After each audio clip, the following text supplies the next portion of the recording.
안녕하세요. 11월 8일, 목요일입니다. 수요일이죠? 죄송합니다. 수요일.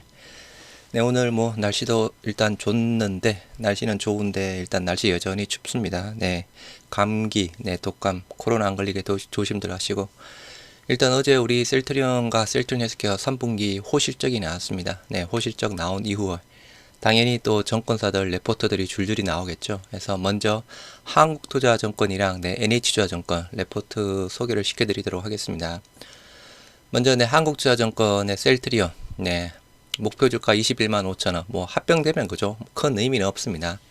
21만 5천원 이야기를 하고 있는 상황이고요. 한다면 한다.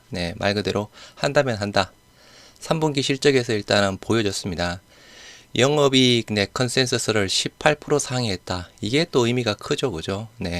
영업이익률 자체가 39.8%로 해서 거의 40%대 가까이 나왔던 상황이었고요. 연간 매출액 6,723억에 전년 대비 4.1, 영업이익 2,600억, 전년 대비 25%대에서 모두 증가가 되었습니다. 말씀드린 대로 영업이익률이 39.8%대, 일단 유플라이마 부분이랑 램시마 SC 이유 부분이었고요. 컨센서스 대비 매출과 영업이익 모두 7%, 18.5% 해서 증가가 되었던 상황이었고요. 헬스케어도 마찬가지죠. 바이오시밀러 매출 6천억, 전년 대비 32.5% 증가. 이게 우리가 아직까지는 그죠. 주력이니까 전년 대비 고성장을 이어가고 있습니다. 성장 및 테바 CMO 매출에서 605억. 요게 전체 매출 금액 자체가 1111억입니다. 계약 기간이 내년 3월이거든요. 그렇다라고 하면 이제 내년 1분기라든가 올해 4분기 정도에 300억, 300억씩 해서 그죠. 대략 나눠질 수 있지 않을까 싶습니다. 반영되며 역대 최대 분위기 매출을 기록했다. 40%에 달하는 영업이익률 달성 이유는 고수익 바이오시밀러, 유플라이마와 램시메서시 위주의 매출로 믹스가 개선되었기 때문이었다. 2023년 2분기 EU5 국가에서 램시마 IV, SC 점유율 69.8%, 전분기 대비 1.3% 증가했고 램시마 SC는 18.8% 고성장하고 있습니다. 전분기 대비해서 1.8%포인트 기여도가 컸다. 진펜트라의 미국 승인 완료가 되었고 연내 PBM 등재 후 높은 가격으로 출시 예정입니다. 내년 1분기 지금 예상을 하고 있죠. 첫해 점유율 5% 해서 한 6천억 정도 목표로 준비 중에 있고 최대 2040년까지 특허 보호 기능이 있는 사항이죠. 주가 상승과 함께 합병 가시성도 높아지고 있는 상황. 지금 현재 그죠. 처음으로 주식 매도 청구권 우리가 8월 17일 날에 그 합병 공시가 나온 이후로 처음으로 주식 매도 청구권 위에 지금 주가가 위치해 있는 상황이고요. 한시적 공매도 금지 발표와 함께 주가는 주식 매도 청구권 가격을 넘어섰다. 그래도 아직 조금 불안합니다. 그죠? 회사에서 뭔가 액션이 좀 나와주기를. 주매청 행사는 제한적일 것으로 전망이므로 합병 가시성 크게 높아진다. 실적 발표 후 셀트리온 매출 성장과 헬스케어의 매출 성장 내역의 괴리로 주가는 소폭 하락했지만 여전히 주매청 가격을 넘어선 상태. 주식 매수 청구권 행사 종료일 11월 13일. 요게 지나면 합병에 대한 불확실성 100% 해소가 되는 상황입니다. 연말까지 관전 포인트는 진펜트라 약가 결정 및 PBM 등재. 일단은 무엇보다 그죠. PBM 등재 여부. 내년 상반기에는 합병 효과로 밸류에이션 부담이 높아질 가능성이 있으나 하반기부터 진펜트라 매출 성장과 함께 완화될 전망이다. 요게 그죠. 단순하게 이제 합쳐지면서 헬스케어의 재고 자산이라든가 판권, 그 상각 이유 부분상으로 1+1이 2가 안 되는 부분이었죠. 그래서 일단은 우리가 합병 기일이 현재 12월 28일이라서 합병 후 재무제표가 29일 날 정도 나온다라고 예상이 됩니다. 그래서 요 기준상으로 약간 변동성 생기면서 1분기 때 이제 합병 후의 매출, 영업이익 모두 최저 찍고 점점 더 좋아질 겁니다. 투자기업 매수의 목표 주가 21만 5천원, PER 45 정도를 보고 있는 상황이네요. 그래서 일단은 올해 예상 매출액 2조 4,400억에 영업이익 대략 8천억대 한국투자증권 보고 있는 상황이고요. 이제 한 분기 남았으니 그죠. 여기에서 큰 이슈가 없는 한 큰 변동은 없다라고 보시면 될 듯합니다. 그래서 한국투자증권의 셀트리온 레포트 부분이었고요. 다음은 NH투자증권의 셀트리온 헬스케어 부분 보시도록 하겠습니다.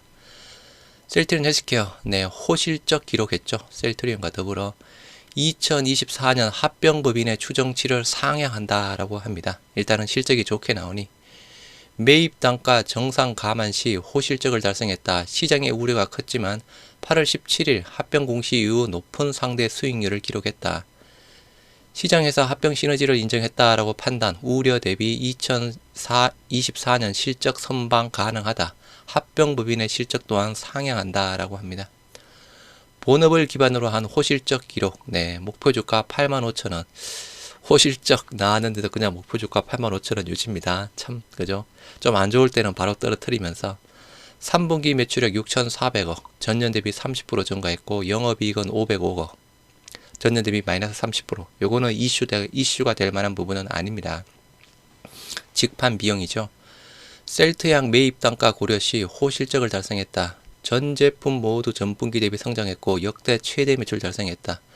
유럽 램시메스시 마켓시어 2분기 기준 19%대 처음으로 분기 1000억대를 넘었죠. 이번에 1036억으로 램시마 IV 마켓시어 하락 대비해서 높은 성장을 보여줬습니다. 유럽 직판 효과 확대로 유플라이마는 453억을 기록했고 가장 큰 성장. 북미는 기존 제품들의 재도약으로 매출 비중 37%로 크게 확대. 요거 그죠? 북미가 유럽보다 수익성이 좋다라고 말씀을 드렸죠. 이후 유플라이마 연내 40% 선호의약품 등재, 내년 1분기 진펜트라 출시 및 PBM 등재로 메인 지역이 될 겁니다. 북미.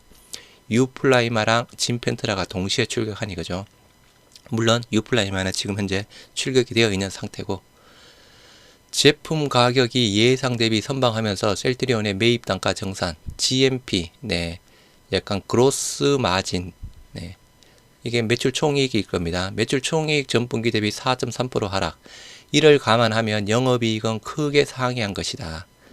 미국 인력 증가로 인건비가 264억 증가했다라고 합니다. 이거는 그저 필수 불가결한 비용입니다. 그 외 비용 효율화로 판관 비율은 전분기 대비 5.7% 감소. 네, 아무튼 향후의 고성장을 위한 미리 투자 비용. 이제는 합병법인 2024년 합병법인 에비타 추정치를 상향한다라고 하네요.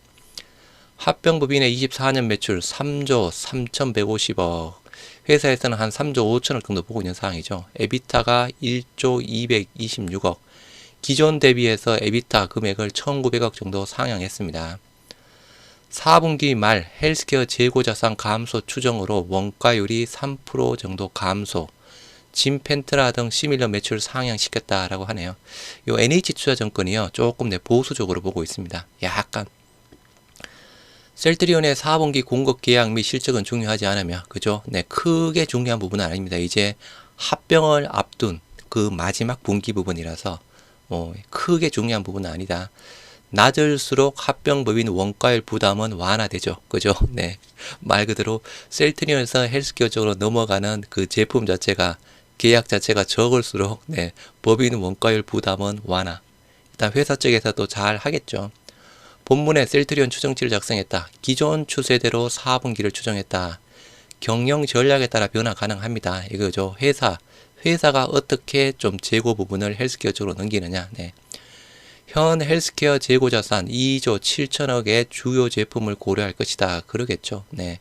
헬스케어 그 재고 상태도 보고 그죠. 그래서 올해 예상 매출액 헬스케어 2조 2,900억, 그 2조 3천억대. 이 정도 충분히 가능한 상황이고요. 영업이익 내 1,920억. 전년 대비해서 마이너스 16% 정도 빠지는 상황입니다. 요것도 그죠. 직판 비용이라서 이슈가 될 부분은 아닙니다. 영업이익률 내 8.4% 정도 보고 있는 상황이네요. 썸머리 쪽에 대한 부분은 이거는 매번 똑같습니다. 약간 어닝 모멘텀 쪽에 대한 부분, 유플라이마 미국 마켓시어, 미국 직판을 통한 원재료비 판관비 감축, 두 번째 바이오시밀러 성공적 판매. 조금 안 좋은 부분은 그죠. 마이너스 요인은 마켓시어가 조금 확보가 실패했을 때, 바이오시밀러 평균 단가 하락 가속화로 전체 시장이 축소가 되었을 때, 미국 직판에 따른 영업 비용이 예상보다 조금 많다라고 하면 당연히 부담이 될 수밖에 없는 상황이겠죠. 그래서 이렇게 일단은 아침에 먼저 한국투자증권이랑 NH투자증권 레포트를 올려드리는 사항이고요. 여하튼 이제 오늘부터 이제 자사주가 없죠. 본격적인 수급 사업, 회사의 대책이 나와주기를 기대하면서 오늘도 화이팅 하시기 바랍니다.